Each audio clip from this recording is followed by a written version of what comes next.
Students good morning. నిన్న మనం కొన్ని ప్రాబ్లమ్స్ చూసాం మనం హైడ్రోజన్ స్పెక్ట్రమ్కి సంబంధించి. ఇవాళ మరికొన్ని ప్రాబ్లమ్స్ని మనం ఈ కాన్సెప్ట్కి సంబంధించి డిస్కస్ చేసే ప్రయత్నం చేద్దాం. ఆల్రెడీ మీ దగ్గర ఒక ప్రాబ్లం ఉంది స్టూడెంట్స్, చూడండి. ప్రాబ్లమ్సే చాలా ఇంపార్టెంట్ మనకి హైడ్రోజన్ స్పెక్ట్రమ్లో, ఎందుకంటే జేఈ మెయిన్స్లో కానీ అడ్వాన్స్లో కానీ నీట్లో కానీ ఖచ్చితంగా అటామిక్ స్ట్రక్చర్ నుంచి ఒక బిట్ ఉంటుందన్నమాట. అటామిక్ స్ట్రక్చర్ అనే చాప్టర్ నుంచి ఈ హైడ్రోజన్ స్పెక్ట్రమ్ మీద ఒక బిట్ ఉంటుంది. అందువల్ల మనం నెంబర్ ఆఫ్ బిట్స్ చేస్తే మనకి కాన్సెప్ట్ మీద కాస్త కమాండింగ్ ఉంటుంది. So calculate the frequency of spectral line when an electron from fifth Bohr orbit jumps to the second Bohr orbit in a hydrogen atom. ఓకేనా? ఇవన్నీ కూడా మీరు నా ఆన్సర్ కోసం వెయిట్ చేయకుండా ముందు మీరు ప్రయత్నం చేయండి. ఓకేనా? మీరు ప్రయత్నం చేసి మీకు ఆన్సర్ వచ్చింది అనుకున్న తర్వాతన అప్పుడు నేను ఎలా చెప్తున్నానో ఒకసారి దాన్ని చూస్తే మీకు కూడా క్లారిటీ వస్తుంది ప్రాబ్లమ్స్ ఎలా చేయాలి అన్నది. సరే, నేను ఒకసారి ముందు ఆన్సర్లోకి వెళ్తున్నాను, మీరు కూడా జాగ్రత్తగా అబ్జర్వ్ చేయండి. స్టూడెంట్స్, ఇక్కడ N2 వచ్చేసి ఫిఫ్త్ ఆర్బిట్ రానన్న, N1 వచ్చేసి సెకండ్ ఆర్బిట్, అంతేనా కదా అన్నాడు వాడు. రిడ్బర్గ్ ఈక్వేషన్ చూస్తే మనం wave number nu bar is equal to 1/λ is equal to R into Z square into 1/n1² minus 1/n2 square అనమాట. So simply 1/λ is equal to R into hydrogen ఏటమే అన్నాడు వాడు. గమనించావా ప్రాబ్లంలో? కాబట్టి జెడ్ వాల్యూ 1 ఇస్తే సరిపోతుంది. 1/n1 ఏమో 2 రా నాన్న, n2 ఏమో 5 రా, కీప్ ఇన్ మైండ్. అంటే 1/λ is equal to R into ఇదేమో 1/4 రా నాన్న, ఇదేమో 1/25. అంటే 1/λ is equal to R into LCM చేసామనుకోరా, 25 మైనస్ 1 కదా నాన్న, అంటే 21 బై ఎంతరా 100. కానీ ప్రాబ్లంలో మనల్ని కట్టమన్నది వాడు ఫ్రీక్వెన్సీ కదరా నాన్న, అవునా? ప్లాంక్స్ క్వాంటమ్ థియరీ ప్రకారం frequency nu is equal to c/λ, right నాన్న? అంటే c ఇంటూ 1/λ. సో ఫ్రీక్వెన్సీని మనం హెడ్జెస్లో రాసేటప్పుడు SI యూనిట్స్ మాత్రమే యూజ్ చేయాలి.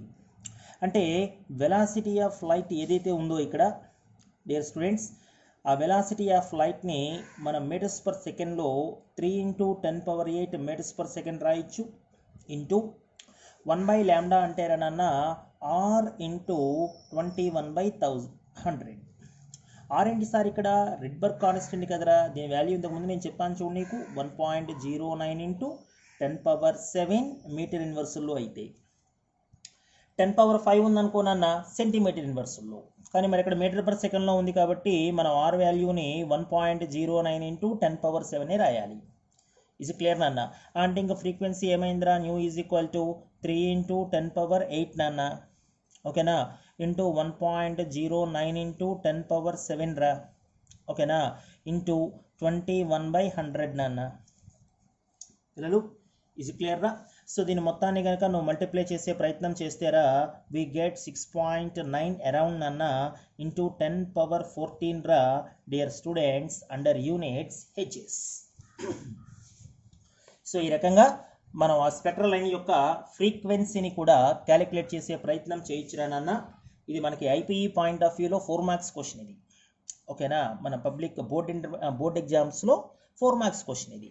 ఆబ్జెక్టివ్లో అనుకోనన్నా సింపుల్గా 1 లైన్ క్వశ్చన్ కింద అడుగుతాడు, మనం ఈజీగా ఆన్సర్ చేసే ప్రయత్నం చేయాలి. స్టూడెంట్స్, మీకోసం ఇక్కడ మరొక క్వశ్చన్ రెడీగా ఉంది, ఓకేనా? చదవండి ఒకసారి క్వశ్చన్ ఏమంటున్నాడు వాడు, మనం ఏ రకంగా ఈ క్వశ్చన్ ఆన్సర్ చేయాలో చూద్దాం. స్టూడెంట్స్, వాడు అనేది ఏంటంటే, in a sample of hydrogen atom, electron makes transition from fifth excited state, underline this word, fifth excited state, okay na, to what sir? To ground state, keep in mind. Okay, the thing is it producing all possible types of photons, any possible type of transmissions ni chupistondi electrons. Then the number of lines in infrared region is, అయితే infrared region లో dear students ఎన్ని lines ఉన్నాయో చెప్పగలవా? ఇది question అనమాట. So students, ఈ question answer చేసే కన్నా ముందు అసలు నువ్వు నాకు చెప్పాల్సింది ఏంటంటే, ఏ బోర్ ఆర్బిట్ నుంచి ఏ బోర్ ఆర్బిట్కి ట్రాన్సిషన్ జరుగుతోంది. It's a very very important one. అరే అంత కన్ఫ్యూజన్ ఎందుకు సార్, ప్రాబ్లంలో క్లియర్గా ఉందిగా 5th to గ్రౌండ్ స్టేట్ అని. అంటే 5th to 1 కదా sir. No students, no not 5th excited state, అది కీప్ ఇన్ మైండ్. ఓకేనా. అంటే క్వశ్చన్స్ కన్ఫ్యూజ్ చేయడం కోసం మనల్ని ఈ రకంగా వాడు క్వశ్చన్స్ అడిగే అవకాశం ఉంటుంది ఒక్కోసారి ఆబ్జెక్టివ్ పాయింట్ ఆఫ్ వ్యూలో. నేను ఒకసారి నీకు చూపిస్తాను, ఇప్పుడు జాగ్రత్తగా గమనించు. ఇది గ్రౌండ్ స్టేట్. ఏదన్నా గ్రౌండ్ స్టేట్ అంటే n = 1 రా. తర్వాత ఇది సెకండ్ ఎనర్జీ లెవెల్, దీన్ని మనం ఫస్ట్ ఎగ్జైటెడ్ స్టేట్ అంటాం. ఇది గ్రౌండ్ స్టేట్ కదా, మరి ఇది ఫస్ట్ ఎగ్జైటెడ్ స్టేట్ అనమాట. అంటే ఫస్ట్ ఎగ్జైటెడ్ స్టేట్ అంటే ఏ orbit sir, first excited state అంటే సెకండ్ ఆర్బిట్ అనమాట. తర్వాత థర్డ్ ఎనర్జీ ఆర్బిట్ ఇది, అంటే ఇది సెకండ్ ఎగ్జైటెడ్ స్టేట్ అనమాట. ఓకేనా. తర్వాత ఫోర్త్ ఆర్బిట్ ఇది, అంటే ఇది థర్డ్ ఎగ్జైటెడ్ స్టేట్ అనమాట. తర్వాత 5th ఆర్బిట్ ఇది. ఓకేనా, అంటే 4th ఎగ్జైటెడ్ స్టేట్ అనమాట. తర్వాత 6th ఆర్బిట్ ఇది. ఆ 6th ఆర్బిటే dear students 5th excited state అనమాట. ఇది ఆబ్జెక్టివ్ పిల్లలు. ఓకేనా. ఎందుకంటే ఇది గ్రౌండ్ స్టేట్ అయిన తర్వాతన ఇదేమో ఫస్ట్ ఎగ్జైటెడ్ స్టేట్ అవుతుందిరా నాన్న, ఇదేమో సెకండ్ ఎగ్జైటెడ్ స్టేట్ అవుతుందిరా, ఇది థర్డ్ నాన్న, ఇది ఫోర్త్ రా, ఇదిగో నేను మాట్లాడేది 5th ఎగ్జైటెడ్ స్టేట్. సో అంటే 5th ఎగ్జైటెడ్ స్టేట్ అంటే ఏ orbit sir, 5th excited state అంటే 6th ఆర్బిట్ రా నాన్న, కీప్ ఇన్ మైండ్. అంటే ఎలక్ట్రాన్ ట్రాన్సిషన్ జరుగుతుంది ఇప్పుడు ఎక్కడి నుంచి ఎక్కడికి రానన్న, 6th ఆర్బిట్ నుంచి డియర్ స్టూడెంట్స్ 6th ఆర్బిట్ నుంచి ఫస్ట్ ఆర్బిట్కి రా, keep in mind. So number of spectral lines ఎన్ని సార్, మన దగ్గర ఫార్ములా ఉంది రా నాన్న, టోటల్ నెంబర్ ఆఫ్ స్పెక్ట్రల్ లైన్స్కి. Dear students are you know the formula for total number of spectral lines నాన్న, సిగ్మా n2 - n1 కదరా ఫార్ములా. అంటే స్టూడెంట్ సిగ్మా 6 - 1 రా, అంటే సిగ్మా 5 నాన్న. సిగ్మా 5 అంటే సార్, సిగ్మా 5 అంటే 5 + 4 + 3 + 2 + 1 రా. ఏ సిరీస్లు సార్ ఇవి, అరే 5 అంటే ఫస్ట్ సిరీస్ రా నాన్న, అంటే లైమాన్ సిరీస్ రా. 4 అంటే బామర్ సిరీస్ నాన్న, 3 అంటే ఫ్యాషన్ సిరీస్ రా, 2 అంటే బ్రాకెట్ సిరీస్ నాన్న, 1 అంటే ఫండ్ సిరీస్ రా. కానీ క్వశ్చన్లో మనం అడుగుతుంది ఏంటి, వాడు ఇన్ఫ్రారెడ్ రీజియన్లో ఎన్ని స్పెక్ట్రల్ లైన్స్ ఉంటాయి సార్, అది క్వశ్చన్. ఇన్ఫ్రారెడ్ రీజియన్లో ఎన్ని స్పెక్ట్రల్ లైన్స్ ఉంటాయో చెప్పాలి మనం. సో నేను నీకు ఆ బోర్ టేబుల్లో ఆ బోర్ స్పెక్ట్రమ్ గురించి చెప్పే ప్రయత్నంలో ఆ టేబుల్ రాసినప్పుడు నీకు ఆ క్లారిఫికేషన్ ఇచ్చి ఉంటాను, గుర్తుందా నీకు నాన్న? ఆ క్లారిఫికేషన్ ఒక టేబుల్ వేసి లైమన్ సిరీస్ స్పెక్ట్రల్ లైన్స్ ఎందులో ఉంటాయి, బామర్ సిరీస్ స్పెక్ట్రల్ లైన్స్ ఎందులో ఉంటాయి, ఆ క్లారిటీ ఇచ్చాను, గుర్తుందా? లైమన్ సిరీస్ అయితే యూవీ రీజియన్లో ఉంటాయి, బామర్ సిరీస్ కదరా విజిబుల్ ఇది. ఓకేనా, నేక్డ్ ఐకి విజిబుల్గా ఉంటాయి. ఇంకా ఫ్యాషన్ అనుకోరా నాన్న డియర్ స్టూడెంట్స్, నియర్ ఐఆర్ రా, ఇది బ్రాకెట్ అనుకోరా మిడిల్ ఐఆర్ రా, ఫండ్ అనుకో నాన్న ఫార్ ఐఆర్ రా. టేబుల్ చూడొకసారి ఆ వీడియోలో, నువ్వు నోట్స్ రాసుకుంటే నీ నోట్స్లో ఉంటాయి. సో ఫ్యాషన్ సిరీస్ అయితే ఫార్ ఐఆర్, బ్రాకెట్ సిరీస్ అయితే మిడిల్ ఐఆర్, ఫండ్ సిరీస్ అయితే ఫార్ ఐఆర్. వాడు ఫారా మిడిలా నీరా అడగట్లా, టోటల్ ఇన్ఫ్రారెడ్ రీజియన్లో ఎన్ని స్పెక్ట్రల్ లైన్స్ ఉన్నాయి అంటున్నాడు వాడు. అంటే ఈ ఫ్యాషన్ బ్రాకెట్ ఫండ్కి సంబంధించి ఈ 3 + 2 + 1 టోటల్ 6 స్పెక్ట్రల్ లైన్స్ కూడా ఇన్ఫ్రారెడ్ రీజియన్లోనే ఉంటాయి డియర్ స్టూడెంట్స్. సో కాబట్టి ఈ ప్రాబ్లంకి సంబంధించి మన ఆన్సర్ ఏంటంటే రానన్న థర్డ్ ఆప్షన్ రా 6 అనమాట. ఎందుకంటే ఇన్ఫ్రారెడ్ రీజియన్లో ఎన్ని స్పెక్ట్రల్ లైన్స్ ఉన్నాయి సార్ అన్నదానికి ఆన్సర్ ఈ 3 + 2 + 1 రా నాన్న. సో ఆన్సర్ బికమ్స్ 6 రా dear students. Very very important one, the objective point of view, keep in mind dear students. Students మరొక క్వశ్చన్ ఉంది ఇక్కడ మన దగ్గర, ఇది కూడా ప్రీవియస్ క్వశ్చనే. ఏమన్నాడు చూడండి జాగ్రత్తగా. The difference between wave numbers of first line in bomber series and last line of a fashion series for Li+2 ion is. పిల్లలు ఓకేనా, రెండిటికి వేవ్ నెంబర్ డిఫరెన్స్ అడుగుతున్నాడు. ముందు మనం ఏం క్యాలిక్యులేట్ చేద్దాం ఏనన్నా, first line of dear students Balmer series చూద్దాం. ఎవరికి రానన్నా, Li+2 అయాన్కి, కీప్ ఇన్ మైండ్. ఓకేనా, first line of Balmer series చూద్దాం Li+2 అయాన్కి. ఓకేనా అన్న, ఎలా సార్ ఫార్ములా ఏముంది మన దగ్గర mu bar is equal to 1/λ is equal to R into Z square రా ఫార్ములా వచ్చేసి 1/n1 square minus 1/n2 square రా. అందులో వాడు ఏమంటున్నాడు రా నాన్న first line of Balmer series అంటున్నాడు. బామర్ సిరీస్ అంటే సెకండ్ ఎనర్జీ లెవెల్లోకి రావాలి ఎలక్ట్రాన్ హై ఎనర్జీ లెవెల్స్ నుంచి. ఫస్ట్ లైనే అంటున్నాడు కాబట్టి థర్డ్ ఎనర్జీ లెవెల్ నుంచి రావాలి అంటే హెచ్ ఆల్ఫా లైన్ అనమాట అది పిల్లలు. ఓకేనా. వేవ్ నెంబర్ అంటే న్యూ బార్ కదరా, ఏమైంది చూడు ఆర్ ఇంటూ లిథియం అంటే అటామిక్ నెంబర్ 3 కదా 3 స్క్వేర్ 1/n1 స్క్వేర్ అంటే 2 స్క్వేర్ రా 1/n2 స్క్వేర్ అంటే 3 స్క్వేర్ నాన్న. అంటే న్యూ బార్ ఎంత అయిందిరా పిల్లలు ఆర్ ఇంటూ 9 కదా నాన్న. ఇది 1/4 రా ఇది 1/9 రా 9 - 4 ఎల్సిఎం కట్టామనుకోరా 5 కదా. ఓకేనా. అంటే 5 × 9 రా 45 రా అక్కడికి. సో 45 r/9 × 4 రా నాన్న 36 రా. దీని ఈక్వేషన్ 1 అనుకుందాం. మరి సెకండ్ లైన్ ఏంటి సార్ సెకండ్ లైన్ వచ్చేసి last line of Paschen series అంట. Keep in mind last line of Paschen series పిల్లలు. Now let us calculate last line of Paschen series.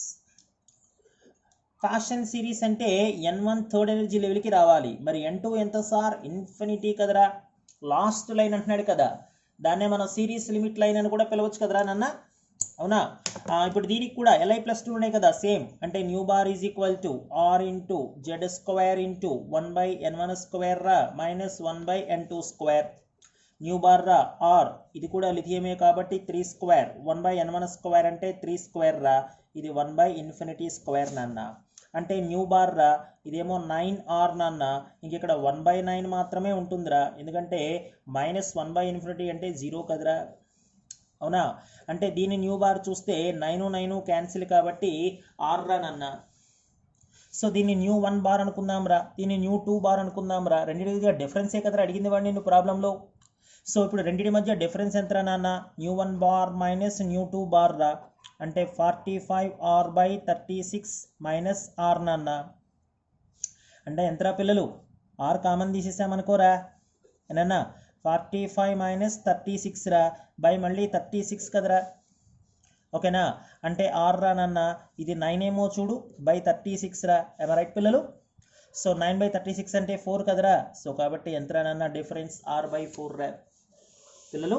ఆప్షన్స్లో r/4 ఎక్కడుందో చూసి దాన్ని మనం టిక్ చేస్తే సరిపోయిందిరా నాన్న r/4 కదా. ఓకేనా. ఇది ఒక డిఫరెంట్ మోడల్ రా. Wave number ratio wave number difference అడిగాడు రెండు డిఫరెంట్ లైన్స్కి.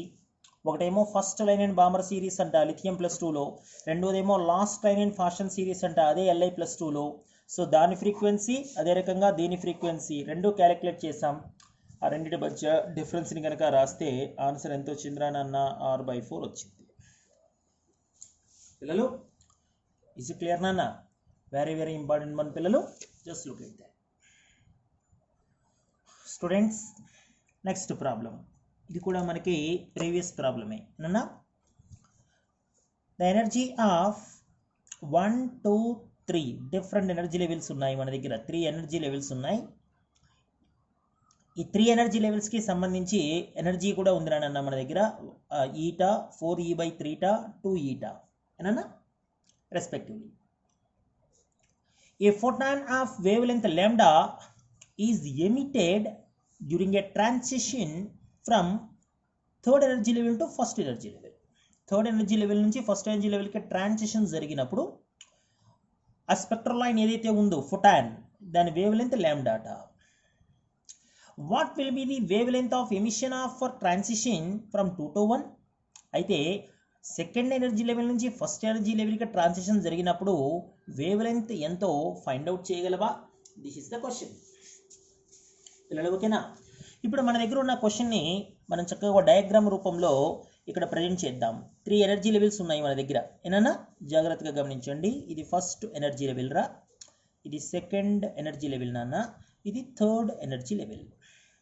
వాడు చెప్పింది ఏంటంటే ఫస్ట్ ఎనర్జీ లెవెల్ యొక్క ఎనర్జీ ఈరా, సెకండ్ ఎనర్జీ లెవెల్ యొక్క ఎనర్జీ 4e/3 రా, థర్డ్ ఎనర్జీ లెవెల్ యొక్క ఎనర్జీ 2e రా. ఎనర్జీ గ్రాడ్యువల్గా ఇంక్రీజ్ అవుతుంది గమనించావా. అదే కదా మనము చెప్పింది కూడా పిల్లలు. ఓకేనా. సో ప్రాబ్లమ్ని ఒకసారి క్లియర్గా మనం ఐడెంటిఫై చేస్తే డియర్ స్టూడెంట్స్ వాడు ఏమంటున్నాడు చూడండి నాన్న ప్రాబ్లంలో. సో థర్డ్ ఎనర్జీ లెవెల్ నుంచి ఫస్ట్ ఎనర్జీ లెవెల్కి ట్రాన్సిషన్ జరిగినప్పుడు ఆ స్పెక్ట్రల్ లైన్ యొక్క వేవ్ లెంత్ ఎంత అంటారన్న లాంబ్డా అంట. మరి ఏ ఎనర్జీ లెవెల్ నుంచి ఎనర్జీ లెవెల్ రా dear students? Third energy level నుంచి ఫస్ట్ ఎనర్జీ లెవెల్. అంటే థర్డ్ ఎనర్జీ లెవెల్ నుంచి ఫస్ట్ ఎనర్జీ లెవెల్కి ట్రాన్సిషన్ జరిగినప్పుడు ఆ స్పెక్ట్రల్ లైన్ యొక్క వేవ్ లెంత్ లాంబ్డా.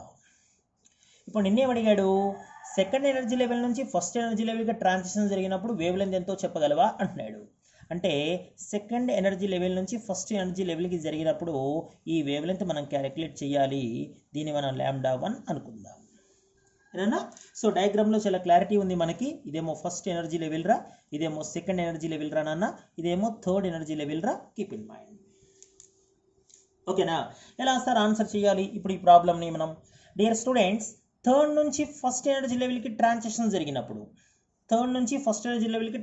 జరిగినప్పుడు డెల్టా ఈ కనుక మనం క్యాలిక్యులేట్ చేస్తే అది సింప్లీ E3 మైనస్ E1 రా, that is equal to hc/λ. వాడే అన్నాడు కదా వేవ్ లెంత్ లాంబ్డా అని. E3 ఎంత సార్ ఎనర్జీ అన్న? E3 ఎనర్జీ ఎంతరా? 2E. E1 ఎనర్జీ ఎంత సార్? E1 ఎనర్జీ ఎంతరా నాన్న? E is equal to what రా పిల్లలు? hc/λ. Keep in mind. ఓకేనా? 2E మైనస్ E అంటే E కదా నాన్న. So E is equal to hc/λ రా. అంటే మరి లాంబ్డా వాల్యూ ఎంతరా నాన్న? hc/E రా. దీని ఈక్వేషన్ 1 అనుకో. ఇప్పుడు నేను ఏమడుగుతున్నాను ఇంతకీ? సెకండ్ నుంచి ఫస్ట్కు జరిగినప్పుడు ట్రాన్సిషన్ వేవ్ లెంత్ ఎంత స్పెక్ట్రల్ లైన్కి అంటున్నాడు. సో ఇప్పుడు ఏం చేద్దాం? డెల్టా ఈ క్యాలిక్యులేట్ చేద్దాం. ఈసారి ఎక్కడి నుంచి ఎక్కడికి సార్? సెకండ్ ఎనర్జీ లెవెల్ నుంచి ఫస్ట్ ఎనర్జీ లెవెల్కి. సెకండ్ ఎనర్జీ లెవెల్ యొక్క ఎనర్జీ ఎంతరా నాన్న? 4E/3 ఫస్ట్ ఎనర్జీ లెవెల్ యొక్క ఎనర్జీ ఎంతరా నాన్న? -η is equal to what sir? hc/ ఈసారి λ1 అనుకున్నాం కదరా మనం. సో ఎల్సిఎం కట్టు 3E అవుతుంది కదా. 4E మైనస్ 3E అనుకోరా, E కదా, E/3 కదా, ఈజ్ ఈక్వల్ టు వాట్ రా నాన్న? hc/λ1 రా. నువ్వు కట్టాల్సింది λ1 కదా నాన్న. ఇటు పట్టుకొచ్చేసాయి. 3 ఇటు వెళ్తుందిరా నాన్న. 3 ఇంటూ hc/E అయ్యిందా చూడు. అవునా? మరి hc/E అంటే ఎంతరా నాన్న? hc/E అంటే లాంబ్డా కదరా పిల్లలు. ఓకేనా? సో కాబట్టి λ1 అంటే ఎంతరా నాన్న? 3λ రా. డియర్ స్టూడెంట్స్, 3λ అంటే ఆన్సర్ ఎంతరా పిల్లలు? 3λ అనమాట. ఇది ఒక ఆబ్జెక్టివ్ క్వశ్చన్ రా మనకి. పిల్లలు క్వశ్చన్స్ చూసారన్నా ఎలా ఉన్నాయో ప్రీవియస్ ఆబ్జెక్టివ్ ఎగ్జామ్లో. ఓకేనా? సో ఇలాంటి క్వశ్చన్స్ అన్నీ మనం ఆన్సర్ చేయాలంటే ఆ కాన్సెప్ట్ మీద మనకంత కమాండింగ్ ఉండాలి. ఓకేనా? మనం ఆషామాషిగా చేస్తే రావురా ఇవి ఆన్సర్స్. అందువల్ల మనం చాలా జాగ్రత్తగా వాడు ఇచ్చినటువంటి డేటాని డయాగ్రామ్ రూపంలో రాసుకుని వాడు ఏం అడుగుతున్నాడు, మనం ఏ క్వశ్చన్స్కి ఆన్సర్ చేయాలి, మనం ఆ వేలో మనం రిప్రజెంటేషన్ చేయాలి. ఓకేనా? నేను ఒక కాన్సెప్ట్ చెప్పిన తర్వాత ప్రాబ్లమ్స్ మళ్ళీ మీకు హోంవర్క్ ఇచ్చి వాటిని నేను ఎక్స్ప్లెయిన్ చేయను ఎప్పుడూ కూడా. ఓకేనా? సో ప్రాబ్లమ్స్ ఏవైతే ప్రీవియస్లో ఇంపార్టెంట్ మోడల్స్ ఉన్నాయో, ఏవైతే ఇంతకుముందు ఎగ్జామ్స్లో వచ్చాయో, ఏవైతే ఇక ముందు ఎగ్జామ్స్లో రాబోతాయని నేను అనుకుంటానో ఆ ప్రాబ్లమ్స్ అన్నీ నేనే చెప్పేస్తాను. మీరేం చేయాలంటే ఆ రిమైనింగ్ ఎక్సర్సైజెస్లో ఉన్న ప్రాబ్లమ్స్ని మీ అంతటా మీరు ఓన్గా చేసుకోగలిగితే ఇంకాస్త నాలెడ్జ్ వస్తుంది మీకు. ఓకేనా? ఎందుకంటే నేను చెప్తున్నప్పుడే నాలెడ్జ్ వస్తుంది. మీరు చేసుకున్నారనుకోరా ఇంకా నాలెడ్జ్ ఇంక్రీజ్ అవుతుంది. అరే got it.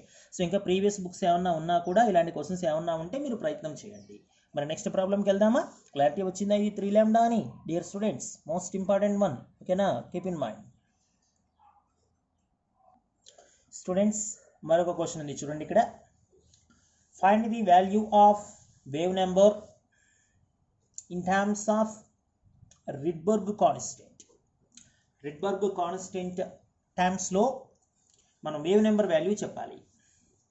When transition of electron takes place between two levels, ఒక రెండు లెవెల్స్ మధ్య ట్రాన్సిషన్ జరుగుతోంది. ఏ లెవెల్స్ సార్? డియర్ స్టూడెంట్స్, ఏ లెవెల్స్ చూడండి. హైడ్రోజన్ ఐటమ్ కాదు. ఓకేనా? 2 levels of helium plus. ఏనన్నా? So helium plus అయాన్లో transition జరుగుతోంది. ఆ రెండు ఎనర్జీ లెవెల్స్ యొక్క సమ్ ఏమో 4 ఆ రెండు ఎనర్జీ లెవెల్స్ యొక్క డిఫరెన్స్ ఏమో 2 చూసావా? ఆ రెండు ఎనర్జీ లెవెల్స్ ఏంటో మనకి చెప్పలేదు వాడు. ఓకేనా? కానీ ఏం చెప్తున్నాడు, ఆ రెండు ఎనర్జీ లెవెల్స్ యొక్క సమ్ ఏమో 4 అవుతోంది, ఆ రెండు ఎనర్జీ లెవెల్స్ యొక్క డిఫరెన్స్ ఏమో 2 అవుతోంది అంటున్నాడు. ఇప్పుడు ఇక్కడ నేను ఆన్సర్ రాసే ప్రయత్నంలో డియర్ స్టూడెంట్స్ ఆ రెండు ఎనర్జీ లెవెల్స్ని lower energy level N1, hire energy level N2 అనుకుంటాను. ఏనా? సో ఇప్పుడు ఇందులో వాడు ఏమంటున్నాడు, ఆ రెండు ఎనర్జీ లెవెల్స్ యొక్క సమ్ వచ్చేసి 4 అంటున్నాడు. అవునా? అంటే N1 ప్లస్ N2 వచ్చేసి 4 అనమాట. ఆ రెండు ఎనర్జీ లెవెల్స్ మధ్య డిఫరెన్స్ మాత్రం 2 అంటున్నాడు. పిల్లలు డిఫరెన్స్ 2 అంట, అంటే N2 మైనస్ N1 వచ్చేసి 2 అనమాట. పిల్లలు ఓకేనా? సో ఇప్పుడు వీటిని మనం సాల్వ్ చేసామనుకోనన్న, ఎలా సాల్వ్ చేయాలి సార్ దీన్ని? ఈక్వేషన్ 1 అనుకుందాం రా, ఇది ఈక్వేషన్ 2 అనుకుందాం నాన్న. 1 మైనస్ 2 చేద్దాం రా, N1 క్యాన్సిల్ అవుతాయిగా అప్పుడు. I'm sorry, not 1 minus 2, 1 plus 2 చేసేద్దాం, రెండింటిని యాడ్ చేసేద్దాం. యాడ్ చేస్తే అప్పుడు ఇక్కడేమో N1 ప్లస్ ఇక్కడేమో మైనస్ కాబట్టి క్యాన్సిల్ అవుతాయి. యాడ్ చేసినప్పుడు ఇదొక N2 ఇదొక N2 కదా, సో కాబట్టి ఏమవుతోంది, ఇది 2N2 అవుతుంది. ఐ రైట్ అన్న? యాడ్ చేసినప్పుడు 4 ప్లస్ 2 ఎంత? 6 కదా. సో కాబట్టి హైయర్ ఎనర్జీ లెవెల్ N2 వచ్చి ఏ లెవెల్ రా నాన్న? థర్డ్ ఎనర్జీ లెవెల్ అనమాట. స్టూడెంట్స్ అది గాట్ ఇట్ నాన్న, థర్డ్ ఎనర్జీ లెవెల్ అనమాట అది. మరి N2 3 అయితే సార్ N1 ఎంత సార్? Very interesting one.